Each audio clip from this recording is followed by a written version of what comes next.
Assalamualaikum warahmatullahi wabarakatuh. Kami dari kelompok 13 kelas 2 HPGSD akan menyajikan materi mengenai siklus energi dan pencemaran lingkungan. Kelompok kami beranggotakan Widya Novianti dan Arninda Krista Putri. Selamat menyaksikan. Halo, Assalamualaikum. Perkenalkan, namaku Kak Widya. Kali ini Kak Widya akan menjelaskan tentang siklus energi. Yuk kita simak penjelasannya. Setiap makhluk hidup membutuhkan energi untuk melakukan segala aktivitasnya. Misalnya manusia dan hewan memerlukan energi yang diperoleh dari hasil pengolahan makanan dalam tubuhnya. Tumbuhan juga memerlukan energi dari cahaya matahari untuk melakukan proses fotosintesis. Begitu pula yang terjadi dalam suatu ekosistem. Apa itu siklus energi? Siklus energi adalah perpindahan energi yang terjadi di antara komponen ekosistem. Contoh, energi matahari yang ditangkap produsen, kemudian berpindah ke konsumen 1, konsumen 2, dan semua komponen ekosistem. Apa fungsi dari siklus energi? Fungsi siklus energi. Organisme memerlukan energi untuk mendukung kelangsungan hidupnya untuk proses pertumbuhan dan perkembangan, bergerak, dan metabolisme dalam tubuh. Selanjutnya, proses aliran energi. Energi cahaya matahari masuk ke lingkungan ekosistem. Setengah dari rata-rata energi cahaya digunakan tumbuhan untuk proses fotosintesis, menghasilkan energi kimia yang diperoleh dari energi cahaya. Tumbuhan dimakan herbivora sehingga energi berpindah dari produsen ke konsumen primer. Herbivora kemudian dimangsa karnivora sehingga energi berpindah dari konsumen primer ke konsumen sekunder. Jika produsen tidak dimakan oleh konsumen primer, maka energi akan diteruskan ke dekomposer atau dikeluarkan dari ekosistem sebagai materi organik. Energi dapat digunakan dengan efisien atau tidak, salah satunya tergantung pada kualitas gizi yang dikonsumsi. Rendahnya transfer energi antar tingkat trofik membuat pengurai umumnya lebih penting daripada produsen dalam hal aliran energi. Dekomposer memproses sejumlah besar bahan organik dan mengembalikan nutrisi ke ekosistem dalam bentuk anorganik yang kemudian diambil lagi oleh produsen primer. Lalu, apa itu dekomposer? Dekomposer adalah organisme yang menguraikan sisa-sisa organisme lain atau makhluk hidup lain. Contohnya, bakteri, jamur, cacing tanah, serangga. Nah, teman-teman, selanjutnya kita akan bahas tentang bentuk aliran energi. Bentuk aliran energi itu ada 3, yaitu rantai makanan, jaring-jaring makanan, dan piramida ekologi. Bentuk aliran energi. 1. Rantai makanan.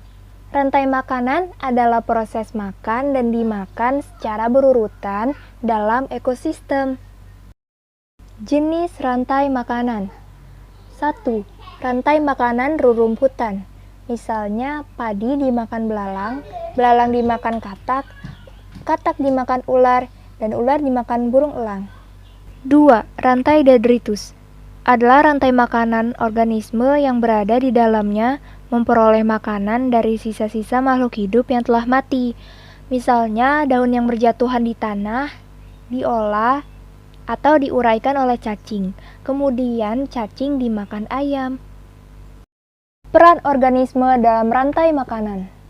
Dari gambar, padi berperan sebagai produsen, tikus sebagai konsumen 1, ular konsumen 2, burung elang sebagai konsumen 3, cacing sebagai perombak. Proses penguraian tidak hanya terjadi pada konsumen tingkat 3, karena apabila konsumen 1 atau 2 tidak dimakan oleh konsumen di atasnya, maka mereka akan mati dan terurai dengan bantuan perombak. Bentuk aliran energi yang kedua adalah jaring-jaring makanan. Jaring makanan adalah gabungan dari berbagai rantai makanan. jika tiap-tiap rantai makanan yang ada di dalam ekosistem disambung-sambungkan dan membentuk gabungan rantai makanan yang lebih kompleks, maka terbentuk suatu jaringan makanan. Berikut adalah contohnya. Bentuk aliran energi yang ketiga yaitu piramida ekologi. Piramida ekologi adalah diagram piramida yang dapat menggambarkan hubungan antara tingkat trofik satu dengan tingkat trofik lain pada suatu ekosistem. Nah, piramida ekologi ini ada jenisnya, yaitu ada piramida jumlah, piramida biomasa, dan piramida energi. 1. Piramida jumlah adalah piramida yang menggambarkan jumlah individu pada tiap tingkat trofik dalam suatu ekosistem. Jumlah tumbuhan dalam taraf trofik pertama lebih banyak dari konsumen primer di taraf trofik kedua. Jumlah organisme konsumen sekunder lebih sedikit dari konsumen primer, serta jumlah organisme konsumen tersier lebih sedikit dari konsumen sekunder. 2. Piramida biomasa adalah piramida yang menggambarkan terjadinya penurunan atau peningkatan biomasa organisme pada tiap tahap tingkatan trofik. Pada ekosistem daratan, piramida biomasanya tegak, sedangkan ekosistem perairan, piramida biomasanya terbalik. Hal ini karena pada ekosistem daratan, jumlah organisme produsen lebih banyak dibandingkan jumlah organisme konsumen pada tiap tingkat trofik. Maka, biomasa konsumen makin kecil menuju ke puncak piramida. Sedangkan dalam ekosistem perairan, biomasa konsumennya selalu lebih besar daripada biomasa produsen. 3. Piramida energi. Piramida energi adalah piramida yang menggambarkan hilangnya energi pada saat perpindahan energi makanan di setiap tingkat trofik dalam suatu ekosistem. Pada piramida energi, tidak hanya jumlah total energi yang digunakan organisme pada tiap taraf trofik rantai makanan, tetapi juga menyangkut peranan berbagai organisme dalam transfer energi. Dalam penggunaan energi, makin tinggi tingkat trofiknya, maka makin efisien penggunaannya. Namun, panas yang dilepaskan pada proses transfer energi menjadi lebih besar. Hilangnya panas pada proses respirasi juga makin meningkat dari organisme yang taraf trofiknya rendah ke organisme yang taraf trofiknya lebih tinggi. Sedangkan untuk produktivitasnya makin ke puncak, tingkat trofik makin sedikit. Sehingga energi yang tersimpan makin dikit juga. Energi dalam piramida energi dinyatakan dalam kalori per satuan luas per satuan waktu. Pada dasarnya, setiap makhluk hidup membutuhkan energi. Manusia, tumbuhan, hewan, semua bergantung pada energi. Karena energi merupakan kebutuhan utama. Lalu, bagaimana ya jika aliran energi tersebut terkena dampak perubahan lingkungan yang disebabkan oleh pencemaran lingkungan? Yuk, simak videonya lebih lanjut untuk mengetahui lebih jelas lagi apa itu pencemaran lingkungan.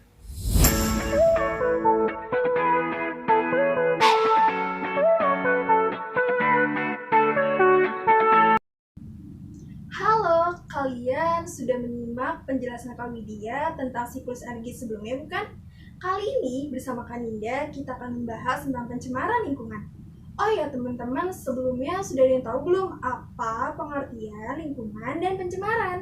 Lingkungan diartikan sebagai suatu ruangan dengan segala objek, keadaan, kondisi, maupun makhluk hidup, termasuk manusia dan perilakunya, yang saling mempengaruhi kelangsungan kehidupan dan kesejahteraan makhluk hidup lain. Sedangkan pencemaran adalah peristiwa masuknya zat-zat ataupun komponen lain yang mengganggu keseimbangan lingkungan dan merugikan makhluk hidup dalam suatu ruang interaksi makhluk hidup untuk bertahan hidup. Jadi, dapat disimpulkan bahwa pencemaran lingkungan adalah proses masuknya atau dimasukkannya makhluk hidup, zat, energi, atau komponen lain ke dalam lingkungan yang dapat merugikan dan mengganggu makhluk hidup atau merubah tatanan lingkungan. Pencemaran lingkungan dapat bersumber dari pencemaran alami dan kegiatan manusia. Pencemaran alami adalah pencemaran yang berasal dari bencana alam, contohnya gas dan debu dari gunung meletus. Sedangkan pencemaran akibat kegiatan manusia, contohnya kegiatan industri dan rumah tangga yang menghasilkan limbah atau bisa juga karena transportasi. Zat atau bahan yang menyebabkan polusi atau pencemaran sendiri disebut polutan. Suatu zat dikatakan polutan apabila kadarnya melebihi batas normal, berada pada tempat yang tidak semestinya, dan berada pada waktu yang tidak tepat. Polutan sendiri dibedakan menjadi 3 macam loh teman-teman. Apa saja ya?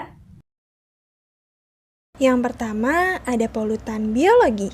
Polutan biologi adalah polutan yang berupa makhluk hidup, terutama kelompok mikroorganisme seperti bakteri, virus, dan mikroorganisme lain yang terdapat di dalam kotoran, sisa makanan, dan pada jasad organisme lain. Contohnya bakteri E. coli, tumbuhan gulma, dan sebagainya. Polutan ini biasanya mencemari air sumur, sungai, maupun danau. Yang kedua, ada polutan fisik. Polutan fisik adalah polutan yang fisiknya mencemarkan lingkungan. Contohnya pecahan botol, plastik, pecahan keramik, besi tua, dan sebagainya. Polutan ini biasanya mencemari tanah dan air loh teman-teman. Yang terakhir, ada polutan kimia. Polutan kimia adalah polutan yang berbentuk senyawa kimia, baik senyawa sintetis maupun yang alami. Karena konsentrasinya cukup tinggi, sehingga dapat menimbulkan pencemaran. Contohnya gas karbon monoksida, karbon dioksida, SO4, logam timbal, merkuri, dan lain-lain. Pencemaran berdasarkan lingkungan yang terkena pencemaran atau tempat terjadinya dibedakan menjadi 4, yaitu pencemaran air, pencemaran tanah, pencemaran udara, dan pencemaran suara. Ayo kita bahas satu persatu. 1. Pencemaran air. Pencemaran air adalah menurunnya kualitas air yang disebabkan oleh masuknya komponen asing berupa unsur, energi, atau zat lainnya ke dalam air. Pencemaran air dapat disebabkan oleh berbagai hal, antara lain 1. Pencemaran air karena limbah rumah tangga. Polusi air jenis ini biasanya dari air sabun, deterjen, sampah rumah tangga, yang dibuang sembarangan ke perairan seperti sungai tanpa diolah terlebih dahulu. 2. Pencemaran air karena limbah industri. Penyebab pencemaran air ini merupakan faktor pencemaran air yang paling besar loh teman-teman. 3. Pencemaran air dari sektor pertanian atau perkebunan. Polusi air jenis ini berasal dari pupuk kimia dan pestisida yang digunakan untuk memelihara tanaman. 4. Pencemaran air dari sektor peternakan. Polusi air jenis ini berupa kotoran ternak dan sisa makanan ternak yang dibuang sembarangan ke perairan tanpa diolah terlebih dahulu. 5. Pencemaran air dari sektor perikanan. Polusi air jenis ini berasal dari penggunaan bahan peledak untuk menangkap ikan. 6. Pencemaran air dari sektor perhutanan. Polusi air jenis ini berasal dari penggundulan dan perusakan hutan. Hal ini disebabkan pembuangan kayu, ranting-ranting, dan dedaunan yang menyebabkan sumber air menjadi tercemar. 7.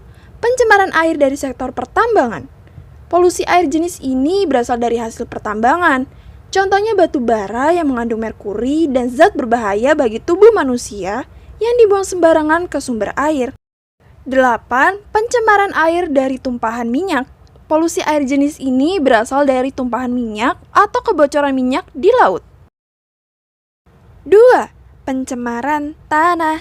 Pencemaran tanah adalah keadaan di mana bahan kimia buatan manusia masuk dan mengubah lingkungan tanah alami. Pencemaran tanah dapat disebabkan oleh berbagai hal, antara lain 1. Pencemaran tanah karena biopolutan. Biopolutan disebut juga dengan polutan yang berasal dari agen-agen biologi. Jenis polutan ini berasal dari hasil ekskresi manusia, burung, dan hewan-hewan lainnya. 2.